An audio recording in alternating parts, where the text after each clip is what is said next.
I'm Margaux, Granat. Nice to meet you. Too. So the first question I have is, could you just talk about your relationship to Adams Morgan? Sure. So I used to be a resident of Adams Morgan. I moved to Adams Morgan in 2018, I think, and actually just left last winter. Actually, no, not even 6 months ago. And we lived over near the original apartment building that had established the Adams Morgan space, which it wasn't Adams Morgan then, but the Ontario on Ontario Street. And so my involvement with Adams Morgan then grew because I was in the neighborhood and really wanted to be involved with community activities, and so had gotten involved with the Adams Morgan Day as a regular volunteer, and then last year led the history and cultural events, and now I'm on the board for Adams Morgan Day. And just absolutely love it. I mean, had been in Columbia Heights before and moved to this neighborhood because it was really vibrant and diverse, and I really liked that, and it's obviously just a mecca of cultural events and affairs in the city, but also affordable, which is increasingly hard to find in this city. But also why we moved out of this part of the neighborhood. I was going to ask, what led you, to move? Well, this is a long story, but we bought a house is the short story of it. But we lived in an old row home, and it had been divided up, and each floor was apartment unit. It was this grand, gorgeous old house. And next door, all of a sudden we realized had the exact same house, but it hadn't been divided, and that house actually went on the market.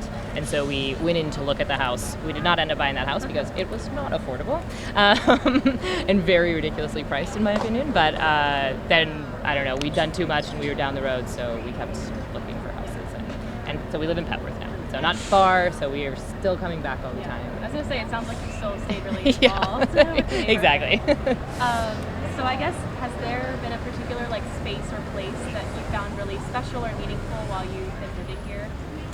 I actually really loved the access to Rock Creek Park when I was in Adams Morgan, which is not something that is often thought of, I think, as Adams Morgan, but from our house it was literally a 5-minute walk down to the backside where the zoo, you can get on the trails to Rock Creek Park, and just a plethora of trails and access to be in nature and feel completely surrounded by woods, which was such a, different from being on 18th Street where bustling, so within, 7 minutes of that house, either way, we could be in just totally different worlds, which is also why I absolutely loved it. And that also DC being a city that has a park like Rock Creek, unlike any other city, I think, is really great. 18th Street obviously was really fun, and actually really was drawn to it as an older person during the weekdays, Monday, Tuesday, Wednesday, really, really amazing. I actually loved the stand-up comedy that was done.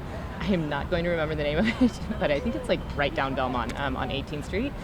Just DC comedians come in every Monday, and it was really great. For some reason, there were a lot of government shutdown days that I remember at that bar where we would go, but that was pretty fun. And then when I got involved with the history and cultural events last year, it was just kind of amazing to learn about everything that had been represented in this community and how it had actually come to be. And there's so much history in this neighborhood in particular, which may exist in other DC neighborhoods too. I don't know as much about them, obviously, but yeah, it's just a very special neighborhood, I feel like. Yeah.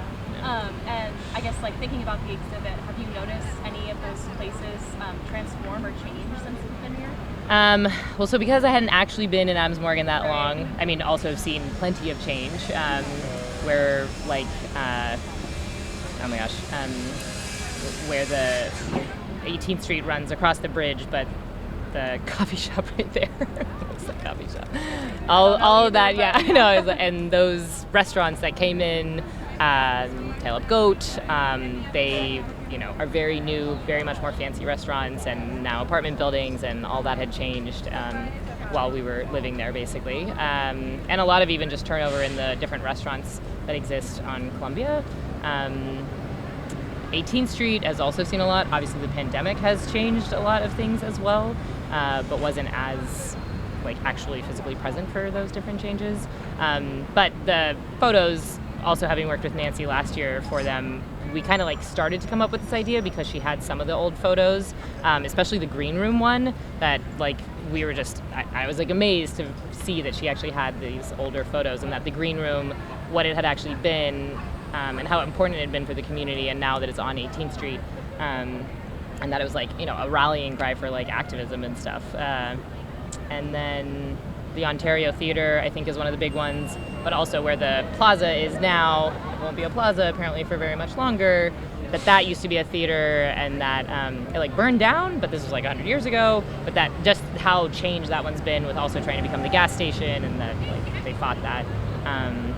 But yeah, those are the changes I guess I've kind of seen. Yeah. There's also a lot of issues because I get the emails from the Adams Morgan listserv, which are quite contentious often, about the biking and with cars, and it's a really fascinating, I think, crisis as the city grapples. Could you expand on that? I'm not like with the crisis. Or... Well, just because I think where people want to have there's like they're butting heads between more bike access and car access and public transportation and like space for everybody, but I think it is often unrecognized by people that are responsible largely for gentrification, that a lot of people who have less means actually use cars a lot more and don't rely on public transportation and bikes because they actually need to go farther, and they often do multiple stops in one trip. And so being on public transportation or being on a bike, or if you're trying to cart around a couple of kids or family members or whatever, it's a much less easy to do that, and that there's been such a like conflict between, of course the city needs public transportation and it needs, you know, green infrastructure and all of that component, but how, at what cost to the citizens that have been here and living, and that it's often seen like this is the best route. I also work on sustainability, so it's something that I've had to grapple with myself, and just like realizing who needs access to what, and I think Adams Morgan has very good intentions, you know, why people that are coming in, but also the changes that need to be like representative for everyone that still lives in this community, as it is still a very diverse community, and it, because it's so close to so much downtown, but also access to, you know, it's relatively easy to get out of the city because of the access to Rock Creek Park, that it's still a community that holds a lot of different people who work on different things and work in the city and out of the city, and yeah, it's an interesting thing. Yeah, that's such an interesting issue, and especially thinking about, you know, like contested like space and place. That's something I think a lot of people think about buildings being built, but even just something like bikes and cars, like that's space too. Yeah. I mean, and that's like the argument that if they build bike lanes, that they would take away parking spots. And also then compounded with the pandemic this year, where the open streets, and that was like, well, do we need to have these parking spaces anymore? You know, most people who walk or bike are like, oh, this is so lovely, but for the people that actually are driving into work, or the delivery folks, or people that are trying to stop and pick up, you know, dinner on their way home, what complications does that create for everyone? So it's a good thing for other folks everyone to realize that people have just different needs and priorities, and for me also like considering the gender differentiated issues within that as well, particularly around transportation. But yeah. Well, thank you so much. Is there anything else you'd like to say about maybe the festival and your involvement in that?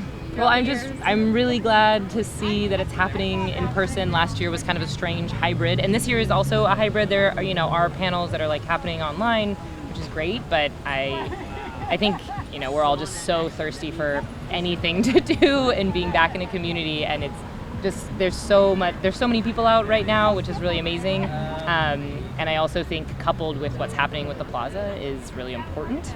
It was good to hear a few people remark behind me that they were, you know, realizing the signs that are posted that anybody and any possessions will be kicked out at 12 p.m. on September 22nd, and that is a fast approaching date, and that issue has been going on for years, and Adams Morgan has, like, you know, had this community activism space. Like, I feel like it's the leading neighborhood for this, like having established the AMCs and stuff, and so, or the neighborhood commissions, yeah, and that unfortunately, you know, there's probably not going to be a lot to be done for it, but I think people just need to be more engaged in their communities, and so this is something that hopefully with more history and cultural affairs, I think and I hope, like, alerts more people to what needs to be done.